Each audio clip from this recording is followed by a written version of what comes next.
Goeiemôre gemeente. Dit lyk vir ek sê 'n kort preek, maar net die helfte is hierso. En ek ken ons al die storie van al die ete vir die bietjies kaap wat opgedaag. Geliefdes, baie dankie. Dit is so 'n fantastiese dag. Toe ek hier buite stil hou, toe dag ek moet nou, as die kerk nie vandag vol is, dan is hier eintlik 'n groot probleem. Maar kom ons los die probleem. Ons is hier om die Here regtig te kom dank. Ek wil sommer net 'n bietjie oor waar u gehoor, waar het daar oral gereën? Is daar van julle wat vanoggend in die distrikte of weier gepraat het met 'n familielid of met 'n vriend? Waar het dit oral gereën? Ek weet er is beveel dat dit 25 mm al gereën. Weet jy dit, Louis? Ja, so by die 30 rond, nee. En Louis Koetser het dit op Baaklie ook gereën. Mooi. Waar het nog gereën? Ek hoor op Bloemhof het gereën. Nee, dit kan nie op Markpad reën nie. Dit het op Markpad gereën. Luister, ek is nou by Tannie Dirkie. Haar seun is mos haar seun wat in daardie veldbrand beland het. Vertel gou vir ons hoe gaan dit met hom, met Louis? Baie goed, hy is by die huis.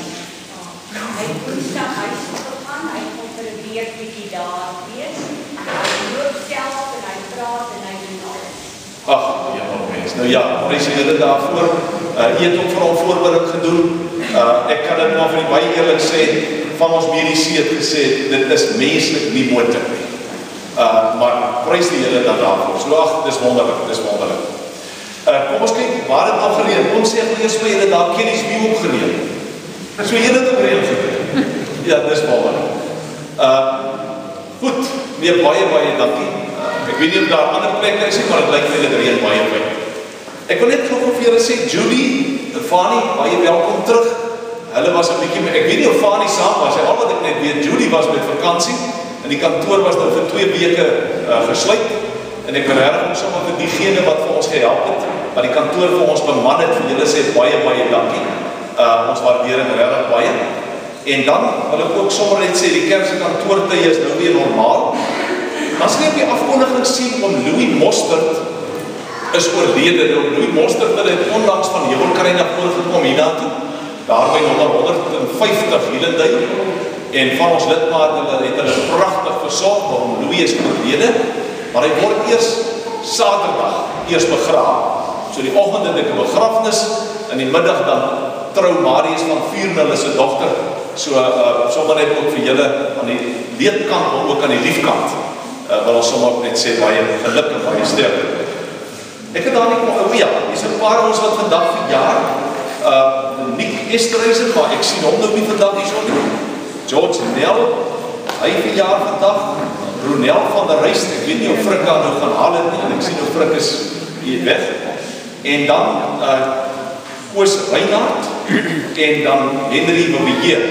Henry is ook nie vanoggend hierso nie, maar ons moet sommer net vir hulle sê baie geluk. Goed, ek weet nie of daar iets anders is wat julle wil hê ons moet uitlig nie. Cecilia, alles reg? Nou mag goed. Ons gaan 2 saksies hê van aanbidding. Ons gaan 3 liedere saam sing, net nadat ek nou die foto van die seelvloed gedoen het. En dan gaan ons die Advent Kers aansteek en saam met dit dan, as ek reg, ons gaan dan weer 'n Kerslied, daar 2 Kersliedere daarna sing. Daar sê. Ek het verlede Sondag vir die ouens daar op Reddersburg gevra, 2 goed. Die ene ken u nou al baie goed, die hele kwessie rondom die foto. En dit was baie interessant met daardie verootmoedigingsdiens as 'n mens vir daardie mense vra, wat is jou primêre gebed vanoggend? So kom ek hoor sommer weer vandag by u as daar 'n gebed op jou hart is of daar is 'n behoefte, wat sou jy vir die Here wou sê? Ek dink baie van ons sou vanoggend 'n B en 'n D gebruik om dit te sê, net. Naamlik baie dankie. Baie dankie vir hierdie verstommende reën. Ek het op 'n stadium uit 'n mens half gekom en gewonder, gaan dit nog ooit weer reën? Ek dink ons kan regtig sê ons parke en alles wat mense duidelik sien het baie swaar gekry. Dit was regtig baie droog. Miskien ander gebede ook op die hart, wat jy ook op 'n ander manier dit ook sou wou uitdruk.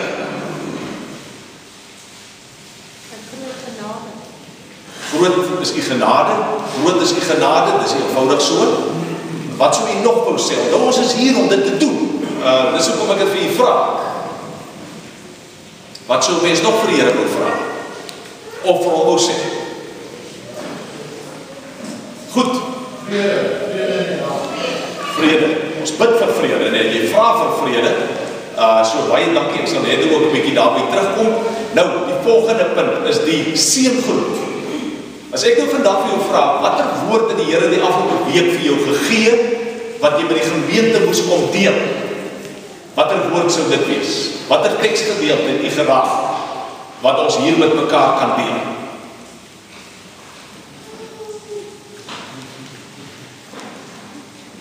Goed, kom ons raak. Tel jou seëninge. Tel jou seëninge elke dag. Dis 'n woord van die Here, tel jou seëninge elke dag. Baie dankie. Nog iemand wat wil deelneem? Alice.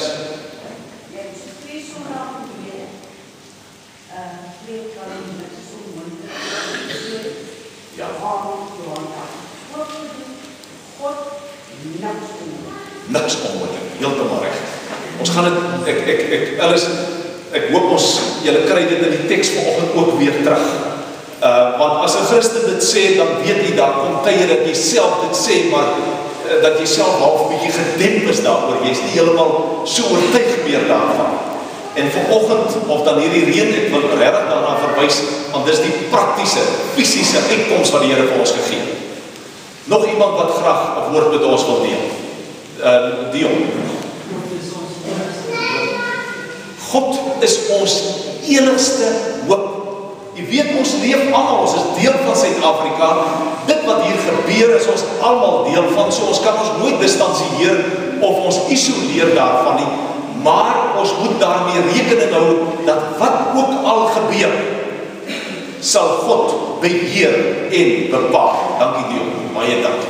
Ons moet mekaar se geloofslewe op hierdie manier, Hans, moet ons mekaar ook motiveer. Ons moet mekaar ook aanpraat om steeds te bly glo in 'n lewende God. Silja, sê maar, jy was eers.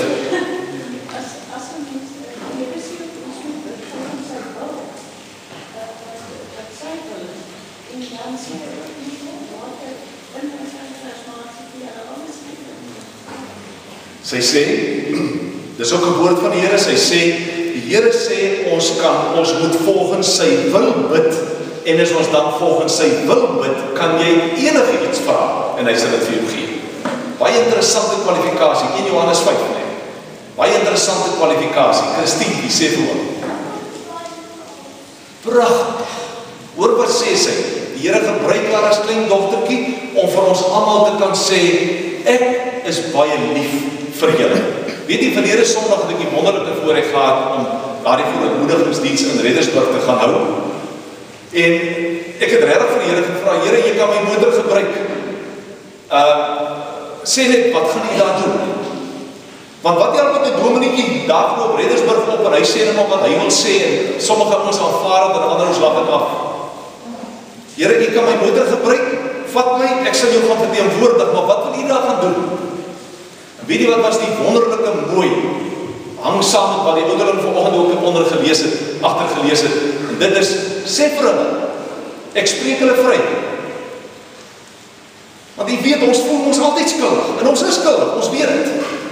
Maar sê vir hulle, ek spreek hulle vry, ek is by hulle. Ek sal hulle sondes, hulle oortredings vergewe, weet as mens dan vir die moedigingsdiens toe gaan, dan wag jy dat jy moet pak slaag kry. Vroeger jare was dit so onmoontlik. Dis net vir jou gesê, waaraan is jy alles skuldig? En dan stap jy moedeloos daar uit, miskien, nie noodwendig nie hoor, nie noodwendig nie, ons moet dit ook vir mekaar sê, want dat die Here sê, ek weet alles, ek weet van alles, maar ek spreek julle vry. So baie dankie, Bertus. Ek wil die Here ons net sê, jy is myne. Jy is myne. Eerstens het hy ons gemaak, na sy beeld. Tweedens het hy ons hier by teruggekoop. So, jy is myne. Ja. Jy is myne, ek het jou gemaak na my beeld, maar ek het jou ook teruggekoop. Ek het jou teruggekoop. Nou vanoggend sit hier mense onder ons, en ons saam. Elkeen met sy eie behoefte. Elkeen moet sy of haar eie hart sien. Daar's mense met begeertes, want die Here die Here is aangespreek, die Here het jou gebede verhoor, en hy was julle genadig, prys die Here daarvoor. Maar kom ek vra nou vir jou, kom ons raak stil, en dan gaan ons, as ek klaar met die Here gepraat het, gaan ons 'n lied saam sing, wat ek nou eers die solo gaan sing, terwille van die Here, nie terwille van myself nie, gaan die Afrikaans sing, dan sing u die Afrikaans, dan gaan ek die Latyn sing, dan sing u die Latyn, en dan sing ons almal weer die Afrikaans, maar as 'n aanbiddingslied. Jy kan besluit of jy wil opstaan of jy wil sit, maar as 'n aanbiddingslied. Kom ons raak stil, kom ons bid saam. Dierbare Here, ons is hier, omdat u ons eerste lief gehad het, omdat u, Here, na ons uitgereik het, vir ons in ons hart so ontwerp het, en vir ons oortuig het, ek is lief vir julle. Julle is myne. Ek het julle na my beeld geskape, ek het julle duur gekoop. En Here, u weet dat ons vanoggend hier met 'n groot stuk dankbaarheid by mekaar is. En daarom wil ons ook vra dat u ons sal seën as u op nou hoor, hoe dat ons u loof en hoe ons u aanbid. Gemeente, kom ons doen dit saam, as deel hiervan.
Daarna luister, om ons sing daai 227.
U self beplan dit.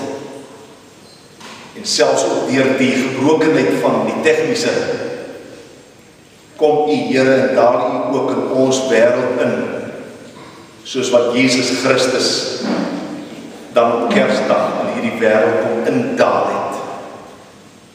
Ons bid nou Here, dat alles hier tot eer van U naam sal geskied.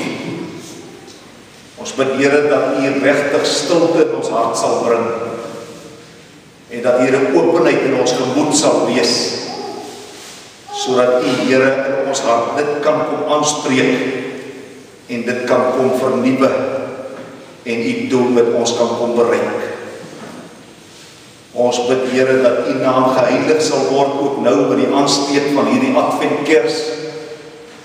Ons bid ook dierbare Here dat hierdie Kerstyd vir ons almal 'n tyd van afwagting sal wees, 'n tyd waar ons die koms van die Here Jesus sal herdenk, ook 'n tyd waar ons instel op die wederkoms van die Here Jesus Christus, maar ook 'n tyd vir stilte, vir ootmoediging, en 'n tyd om met U Here kontak te kan maak.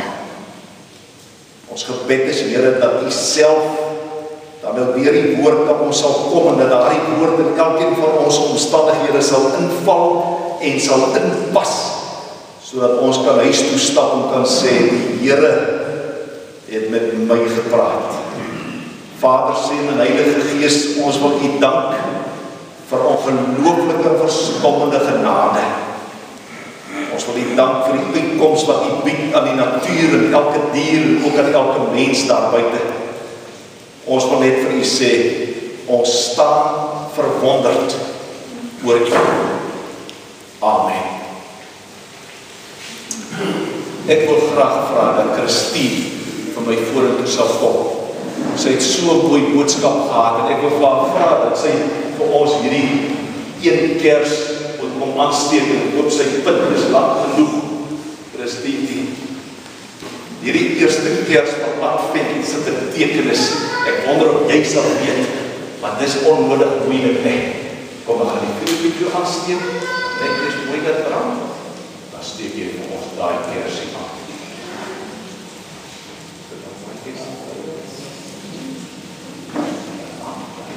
Dat sê jy, dat was sien, dit wat so kwaad is.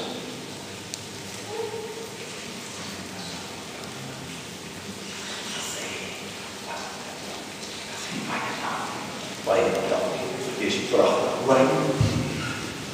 Ons eerste Kers met Adventtyd is die Kers wat hoop simboliseer. Nou wil ek tog vir u vertel, want baie van julle dit in julle huise, maar ons weet nie regtig wat sy betekenis is. 'n Adventskrans is 'n krans wat gemaak is ons van dennetakke. Julle dit in julle huis nie? Dit hang soms by die voordeur. Maar die krans, hierdie krans het 'n Europese agtergrond. Dat die Germaanse volke het in die noordelike halfrond het hulle so 'n tydperk gehad van die, wat is daai ligte wat hulle in die noordelike halfrond sien? Sê daar, noorderlig, die noorderlig. Nou vir daardie volke was dit 'n heidense, het dit 'n heidense betekenis gehad. En het hulle nou besef, maar die gode, die moet nou vereer word, en daar mag nie gewerk word nie, en geen wiel mag draai nie, en so meer. En as 'n symbool daarvan het hulle van dennetakke 'n wiel gemaak, wat dan nou lyk soos 'n baarwiel, en dan nou met al die elemente daarbij betrokken. En die Christendom was slim genoeg om daardie gebruike om inculturasie te laat plaasvind. En het hulle hierdie kultuur ingedring en oorgeneem, en daarom het ons 'n Adventkrans wat dan juis ook 'n tyd aandui van 'n verwagting van die koms van Christus en ook die wederkoms van Christus, maar is dit ook dan 'n tyd waarin 'n mens niks moet doen nie, 'n tyd van rus, 'n tyd van nie werk nie, sodat 'n mens jou dan kan verootmoedig voor die Here, sodat jy voor God werklik waar weer jouself, wat ek al gesê, jouself kan vind. En daarom het ons het so 4 simbole, daai kers, die eerste een is die van hoop, volgende Sondag die een van vrede, die een daarna die een van vreugde, en dan die een van verlossing, en op Kersdag self, dan steek ons die groot Christus Kersdag. Baie dankie Christine, waardeer. Kom, ons maak ons Bybels oop by Jesaja hoofstuk 8 vers 23 en dan ook gaan ons hoofstuk 9 lees. Nou ek het 7 jaar laas so verskriklik bekend is dit ook gevaar.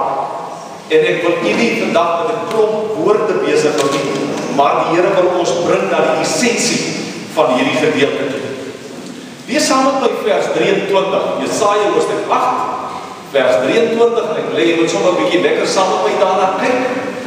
En ons tema vanoggend handel oor die feit dat God my nag of jou nag in dag kan verander. Dat God my nag in sy dag kan verander. Kom ons lees daai vers 23. Kom ons lees dit lekker saam. Maar in die land waar daar duisternis is, sal daar nie langer donker te wees nie. In die verlede het die Here die gebiede Sebulon en Naftali verneder. Maar in die toekoms sal hy die pad na die see van Galilea toe, die Jordaanstreek en die gebied van die heidene in ere herstel. Die volk wat in donkerte geleef het 'n groot lig gesien. Oor die wat in die donker land was, het 'n lig geskyn. Nou ek is bly is daar ook kinders vanoggend, maar ek dink die beeld wat hier gebruik word is vir ons almal baie bekend. Die hele kwessie rondom die verskil tussen lig en duisternis, of die verskil tussen dag en nag. Nou wil ek vandag vir julle vra, soos wat jy vandag sit, soos wat jy daar in die bank sit en ek hier staan, dink 'n bietjie vanoggend in terme van die nag wat jy in hierdie jaar beleef het, of wat jy dan tans nog beleef. 'n Mens se nag kan wees, as ek aan Johan dink, dit kan wees dat 'n mens moes aftree, dat jy van beroep moes verander, of dat jy jou plaas moes afgee vir die kinders, dat jy moet afskeid neem, en dat jy heeltemal 'n nuwe lewe moes ingaan. Jou nag kon wees, wanneer 'n mens hoor, jou seun was in 'n ernstige veldbrand, en die kanse vir oorlewing op 64% brandwonde is baie skraap. Die nag kan wees dat dat 'n mens 'n man skielik verswak en sterf. Dan die Joe van Heerden sy verhuis nou weer terug daar na Natal se kant toe. Maar dit kan wees dat dit die tyd van nag was in jou lewe. So kan mense 'n klomp goed opnoem. Die dinge waarmee ons worstel, die dinge wat ons vreugde van ons af wegvat, wat die vrede wat jy met die Here het, dit van jou af wegvat.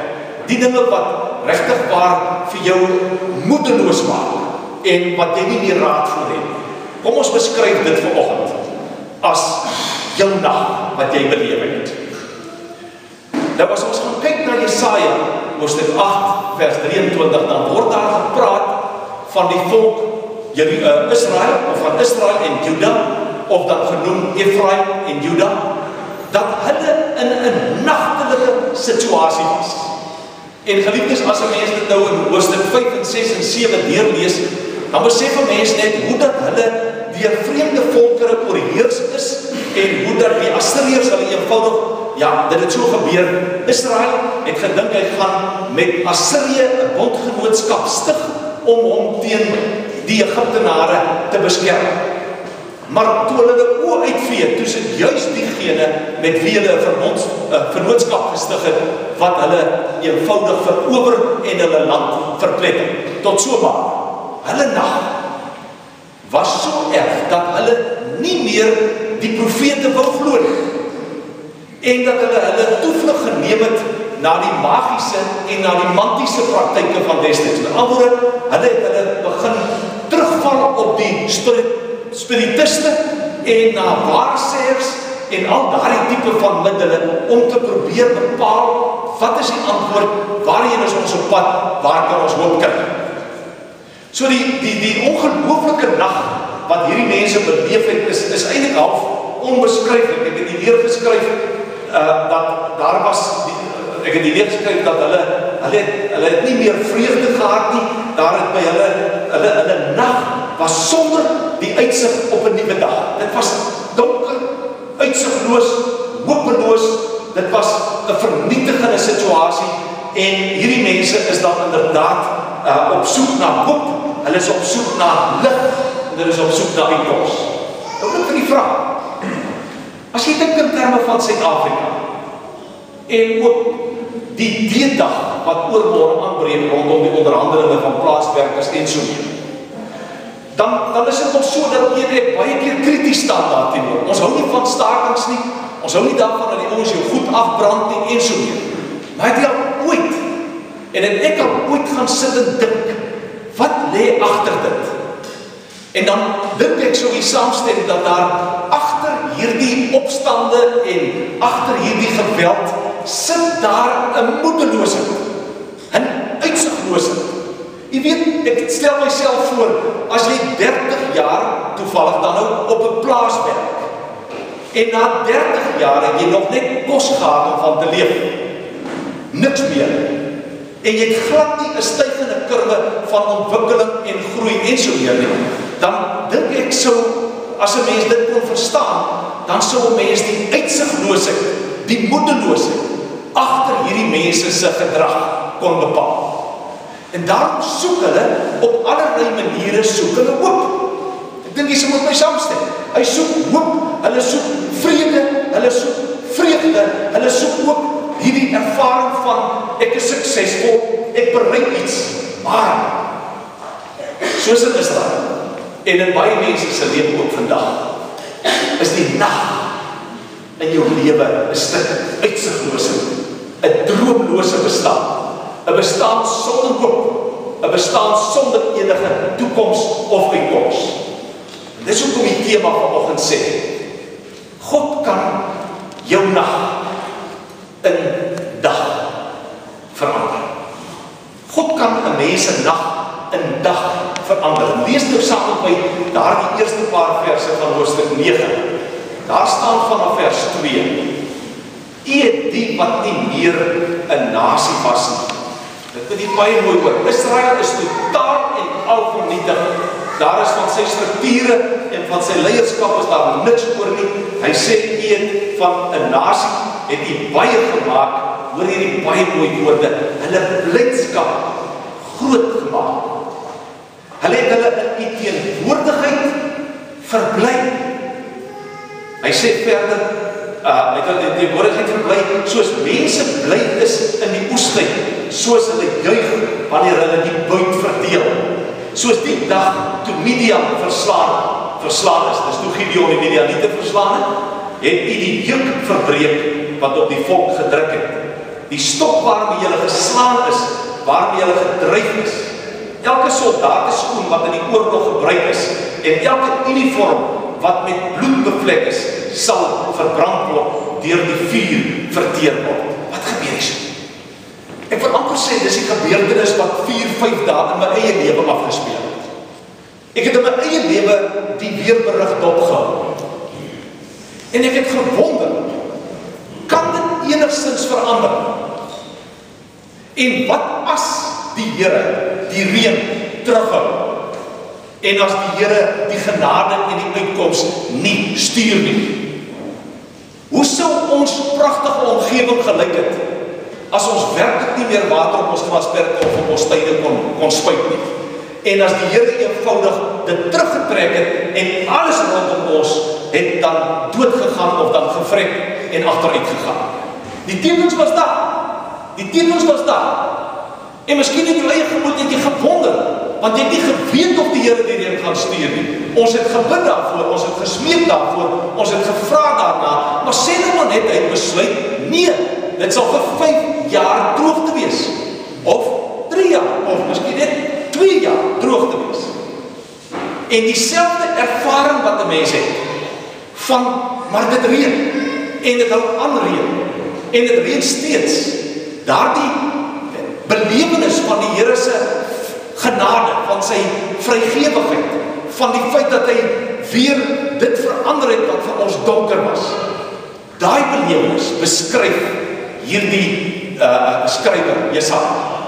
Want Johannes is interessant, as hy 'n profesie aan die volk verkondig en hy sê, daar was duisternis, julle het net duisternis beleef, maar die lig het nou gekom, dan is sy uitgangspunt, kom ons aanvaar dat die lig gekom het, kom ons leef vanuit daardie waarheid. En miskien dink jy dis vreemd, maar dis hoe ek en jy vandag ook leef. Ons weet dat die Here Jesus alreeds eenmaal gekom het, en ons leef daaruit, maar daar is vir ons vertel, dat die Here Jesus weer sal kom, en dit, daaruit leef ons ook, asof dit werklik gaan gebeur. En dit gee vir ons perspektief, en dit gee vir ons krag en motivering om aan te gaan. En net eenvoudig te weet, al is ek nou, luister mooi, in 'n nagtoestand, God sal my nag in dag verander. God sal in my nood weer neerdaal en sal weer vir my kom help. En nou kan ek vir u vra, wie van ons hier het dit nog nooit beleef nie? Wie van ons was nog nooit in 'n situasie dat jy werklik nie geweet het hoe jy uit 'n situasie gaan uitkom nie, dat jy werklik nie geweet het wat die oplossing is nie, dat jy werklik nie geweet het wat die toekoms inhou nie, maar jy moes eenvoudig op jou knieë voor die Here bly, en as jy vandag terugkyk, kan jy dit nouliks onthou. Nou, lees saam met die volgende paar verse. Daar by vers 5 en 6. Luister bietjie mooi. Onthou nou, dis profeties, dis binne bepaalde historiese omstandighede, daar is die verwagting, daar is die vertroue in die Here, en nou is daar 'n belydenis. Hulle hou so vas aan hierdie profesie, dat hulle 'n belydenis het deur te sê, kyk 'n bietjie daar, vir ons is 'n seun gebore, aan ons is 'n seun gegee. Hierdie belydenis, moet u weet, dit is die verwagting van 'n koning wat sou kom, van 'n nuwe koning, 'n nuwe leier, natuurlik met 'n ewige koninkryk, wat sou kom, en wat hulle uit hierdie nagtelike situasie sal kom uitred. En daarom sê iemand, hy sê, daai belydenis is alreeds 'n danklied, maar is ook alreeds 'n getuienis van jou verwagting vir die toekoms. Nou hier sit ons vandag, ons het net gesê, ek gaan 'n mens hier sou kon opstaan, en vir ons sê, my nag is dit, my nag is dat. En dat ons dit met mekaar kon deel, sodat ons kan verstaan, dit gaan nie net goed met almal nie, en almal se gebede word nie net verhoor nie, of in elk geval nie op hierdie stadium nie, maar, dat ons vir mekaar kon sê, vir ons is 'n seun gebore, aan ons is 'n seun gegee. Dit is die belydenis, dit is 'n geloofsbelydenis. En as iemand jou konfronteer met 'n negatiewe ding, dan moet jy eintlik vir hom kan sê, vir ons is 'n seun gebore, aan ons is 'n seun gegee. Kom ek vertel vir julle. Donderdag aan 7:50 ontvang ek 'n e-pos wat my aanvanklik baie ontstel het. 'n negatiewe e-pos. 'n e-pos wat dit blaatant sê dat alle blanke boere vanaf die 30ste November tot die 16de Desember, met die Vader weet die kom daardie datums, maar in daai tyd sal ons aangeval word, ons sal beroop word, ons sal doodgemaak word. Ons is 'n berig wat sê dat mense moenie na son onder rondry nie, boere op die plase moet asseblief binne huis wees, hulle moet voorsorg tref van die krag kan afgaan en al daai dinge, en ons jong mense moet asseblief nie op straat gaan nie, want dit is nou die tendens op goeie gesag. En weet jy, ek het toe besef hoe donker sommige mense se lewe is. Hoe bitter swaar jou familie en my familie, en hier moet ek jou beste vriende, hoe bitter swaar dit is om te kan vashou aan hierdie woorde wat sê, vir ons is 'n seun gegee, vir ons is 'n seun gebore. Daar is mense onder ons geliefdes wat so morbied is, en ek sê dit nie veroordelend nie, ek sê dit met 'n stuk simpatie, en dan het jou en my nodig. Daar het Piet vanoggend gelees, ons is die ouens wat die draers is van versoening. Ons is die ouens wat vir mense moet gaan vertel, wat is jou probleem, hoekom is jy so bekommerd? Jy het dan met God versoen geraak. Daar is geen skeiding jou tussen jou en die Here nie. Vertrou hom as jou Vader. Hoor jy? En daardie epos het ek op gereageer en gesê, hierdie tipe eposse kanselleer enige gebedskrag. En dit kanselleer enige waarheid van die woord. Want as die psalmdigter buitekant Jerusalem staan en hy sê, ek moet nou huis toe gaan, maar is net gevare en is doodsgevare en rowers en nood op. En hy sê, Here, waar sal my hulp vandaan kom? Dan sê die Here vir hom, jou hulp kom van my af. Trek, gaan huis toe. Ek sê jou beskerming. So geliefdes, hierdie woorde lees saam met u. Luister dan nou mooi, wat word hierdie seun genoem? En ek sê dit vir u, dis ook 'n troonbestuiging. Hierdie hele ding van vir ons is 'n seun gebore, ons is 'n seun gegee. Hy sê dis soos 'n troonbestuiging. En wanneer die koning destyds sy troon bestyg, dan word al sy name uitgeroep. Egipte het 5 groot name gehad, maar in die Assiriërs het net 4 name gebruik en hier kom dit na vore. Hy sal heers en hy sal genoem word wonderbare raadsman, magtige God, ewige Vader, vredevors. Sy heerskappy sal uitbrei en hy sal, luister mooi, vir altyd vrede en voorspoed bring. Hy sal op die troon van Dawid sit en oor sy koninkryk regeer. Hy sal die koninkryk vestig en in stand hou deur reg en geregtigheid van nou af en vir altyd. Daarvoor sal die onverdiende trou van die Here, die Almagtige sorg. Kinders, julle het mos almal van pa en ma liefling woordjies. Is dit so bynaam vir jou pa of bynaam vir jou ma?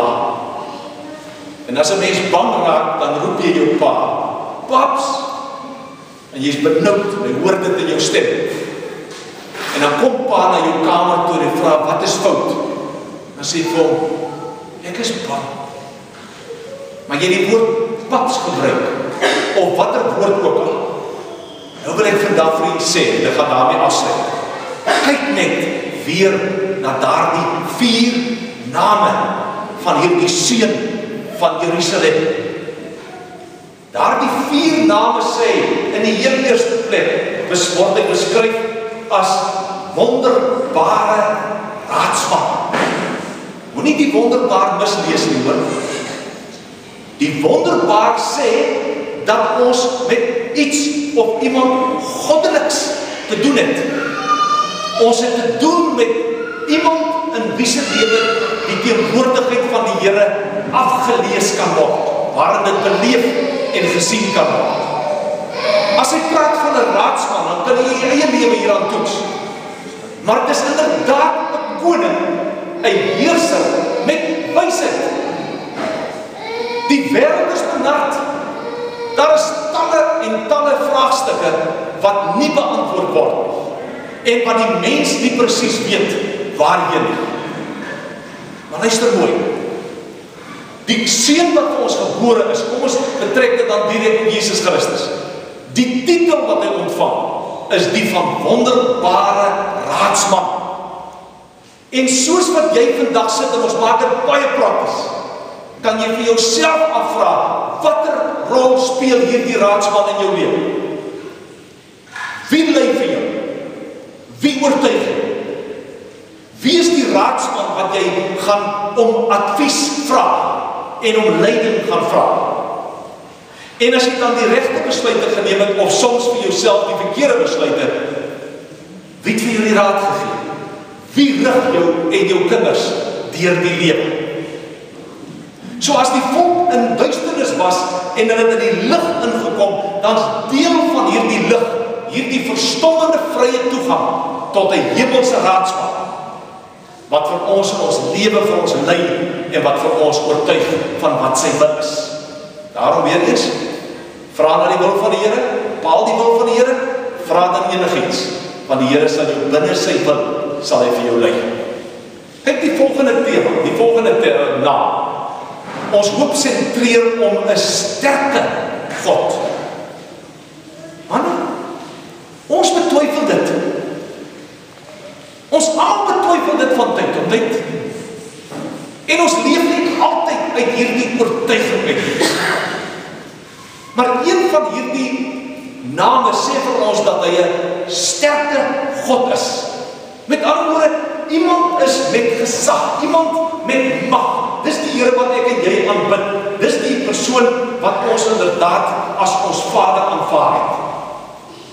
So as jy vandag hier sit, binne jou nagtelike omstandighede, en jy weet ek kan na die Here toe gaan, hy is die wonderbare raadsman, en ek weet maar hy is die sterke God, ja, wat kan reën stuur, wat ons kind kan gesond maak, wat 'n mens uit jou nood uit kan help, wat jou kan red, dan moet ek vanoggend ook vir mekaar sê, weet julle wat, die persoon met wie ons hier besig is 'n sterke, almagtige God, vir wie, julle het net ook gesê, vir wie niks, alles, niks onmoontlik is nie.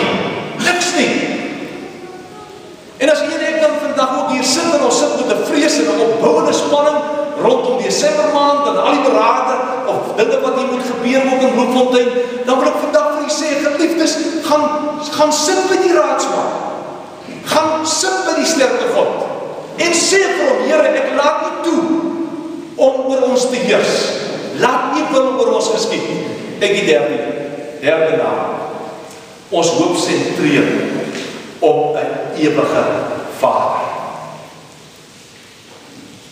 Ek weet in baie kringe en in baie huise is 'n Vader nie noodwendig wat hy behoort te gewees het. Maar in hierdie ou nabye Ooste was 'n vaderfiguur baie belangrik, baie prominent. Want hy was die beskermer, hy was die versorger, hy was die een wat sy gesin moes koester en moes lei. Hy is die een wat toegesien het dat daar oor sy huismense, dat die dinge regloop en dat elkeen kry wat hy moet kry en dat daar met elkeen gebeur wat daar met hom moet gebeur. Nou luister mooi. Trek dit vir jou aan. Hy is jou ewige Vader. Daardie Vader wat hom oor jou ontferm en wat sê, daar sal nie 'n haar van jou hoof afval of ek weet daarvan. Daardie Vader wat vir ons sê, dat al ervaar jy beproewing, ek maak met jou moeite. Al werk jou dinge nie uit soos wat jy bid en smeek en pleit en vra nie, moet jy weet, hierdie Vader het my die liefste. So lief, dat hy 'n prys betaal het, maar ook so lief, dat hy elke dag by my is. 'n Ewige Vader. Dit is die dinge wat die Here Jesus Christus in hierdie verwarde en bittere wêreld van ons ingedra het, en jy en ek het die wonderlike voorreg om dan vir die wêreld te kan sê, ons is nie bang nie, ons is nie gespanne nie, al is ons ook soms, ons weet, ons het 'n ewige Vader, wat vir ons sal sorg. Nou hier van Cecile af, regdeur daar by Johan, kom ek vra vir u, is dit nie ook waar in jou lewe? Is dit nie ook wat jy beleef? Is dit nie ook die wonderlike dat jy weet, daar's 'n Vader wat omgee en wat sorg en wat voorsien? Laaste naam, hy word genoem die Vredevors. Geliefdes, ek het hier 'n baie interessante ding geskryf. Hy sê, te midde van ons radeloosheid of moedeloosheid, het daar 'n wonderbare raadsman gekom. Te midde van ons onmag, het daar 'n magtige God gekom. Te midde van weesheid, het ons 'n ewige Vader gevind. Te midde van geweld en oorlog en spanning en onsekerheid, het daar 'n Vredevors gekom. Verstaan jy wat 'n verskil Jesus in jou lewe maak? Verstaan jy wat 'n verskil ons as kinders van God in hierdie wêreld en ook in ons onmiddellike omgewing behoort te maak? Ek het hier geskryf, met sy vrede het hy lig in 'n donker wêreld gebring.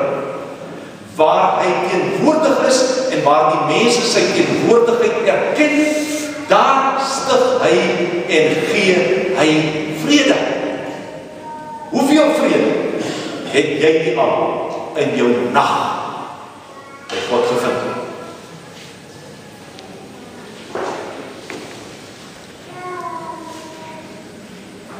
Hoe lang kan 'n droogte neem om gebreek te word? Hoe lang? Een dag, 6 uur is reën. Die een oomblik droogte, 'n krisis, 'n nagtelike situasie. En binne 'n kwessie van ure is dit 'n dagsituasie. Hoe lang kan dit neem vir God om jou probleem op te los? Hoe lang? 1 sekonde. Hoe lang kan dit vir 'n cricketspan neem om van in die moeilikheid te verander in die span wat die toon aangee? 1 dag.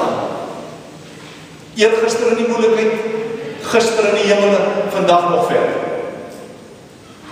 Verstaan die geliefdes dat as ons hier met mekaar praat oor God kan jou nag in sy dag verander, dan is daar niks onder die son wat vir God dan onmoontlik is. Niks.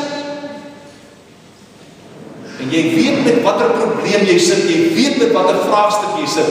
Ek wil vir jou vra om vir die volgende paar sekondes net vir die Here te sê, Here, ek lê my probleem voor jou voete, wetende, jy is die wonderbare raadsman, jy is die ewige God, jy is ons ewige Vader, die sterke God, ons ewige Vader, jy is ons vredevors. Ek lê dit voor U neer, Here, hanteer my nag en verander dit in dag.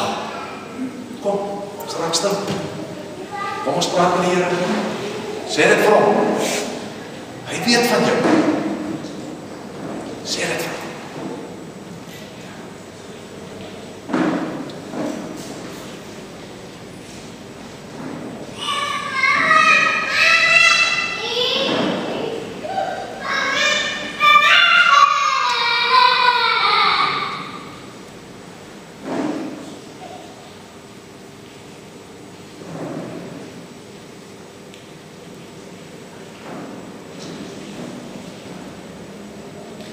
Ek is amper so lus om vra vir u dat as u na vore wil kom en jy wil hê dat ons vir jou moet bid, dan moet jy na vore kan kom. As ons vir jou die hande kan oplê, kom, doen dit as jy wil. Enige.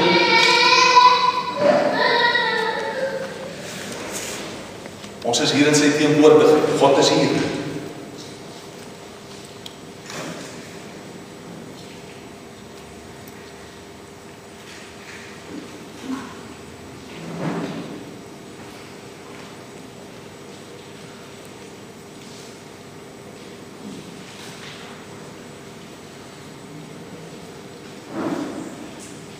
Vader, Seun en Heilige Gees, ons het nie kom kerk speel nie.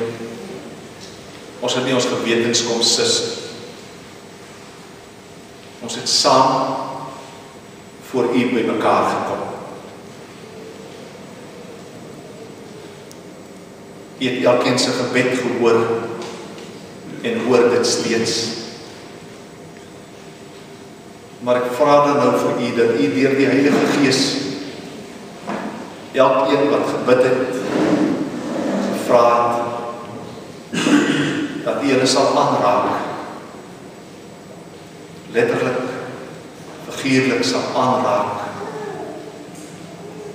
en dat hulle, Here, weer by U hulle hoop en hulle vrede en hulle lig van U sal ontvang. Bid dat U hulle sal aanraak en elkeen, Here, psigies en emosioneel sal kalm maak, vrede sal gee, weer vertroue sal gee. Want Vader, U het U Seun in hierdie duisternis ingestuur om van die duisternis lig te maak. En Here Jesus het in ons lewe en in ons harte ingekom om die duisternis te verdryf. Kom Here, verhoor elkeen se gebed. Gee vir ons vrede. Nadat die Gees van die Here weer soos in 'n wind daar gemanifesteer het en dat die gebou geskei het. Ek hoop jy het ook die wind en die geluid van die wind beleef. Al is dit net 'n simbool dat die Here vir ons sê, ek is hier, ek weet. Kom ons neer weer in ons offergaas.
En dat ons ook as 'n oorwinningskreet, ook as 'n oorwinningsbelydenis, dat ons saam ons geloof hardop vir die Here bely en vir mekaar bely.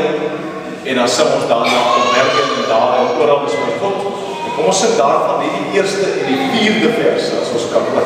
Dit is 'n lekker sing as ons maar al 4 vers. Kom ons staan, doen ons die geloofsbely.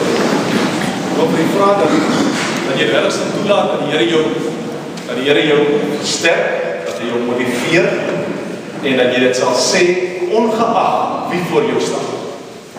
Kom ons sê, ek glo in God die Vader, die Almagtige, die Skepper van die hemel en die aarde, en in Jesus Christus se enige gebore Seun, ons Here, wat ontvang is van die Heilige Gees, gebore is uit die maagd Maria, wat gelei het onder Pontius Pilatus, gekruisig is, gesterf het en begrawe is, en ter helle neergedaal het, wat op die 3de dag weer opgestaan het by die dode, wat opgevaar het na die hemel, en sit aan die regterhand van God, die almagtige Vader, van waar hy sal kom om te oordeel die wat nog lewe en die wat reeds gesterf het.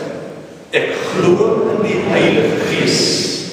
Ek glo aan 'n heilige algemene Christelike kerk, die gemeenskap van die heiliges, die vergifnis van sondes, die opstanding van die vlees en 'n ewige lewe. Kom ons sing.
en voorspoed bring.